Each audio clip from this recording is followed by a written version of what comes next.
In this video, you will learn how to create your own hashtag on TikTok. The process is really simple and it is similar for Android as well as for iOS devices. So nothing to worry about if you are on Android. First, make sure that you are connected with the internet, and once you are connected with the internet, tap and open your TikTok application. So once you have opened your TikTok application, I will make a random video to show you that how you can create your own hashtag with that video. Like for example, tap on this plus icon and I am shooting a random video.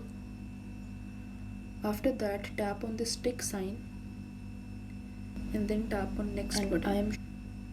So here you can see that there is two options, hashtag and friends, under the option of describe your video.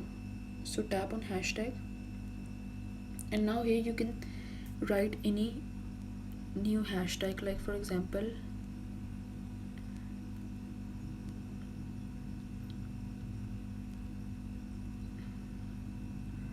so now you can see that the very first option which came is new video 5522, and on the right of that option there is add written. It means that this hashtag is not used before. So tap on this and then tap on done, and now tap on post. So this video will be posted on TikTok with this new hashtag. So this was the process by which you can create your own hashtag on TikTok.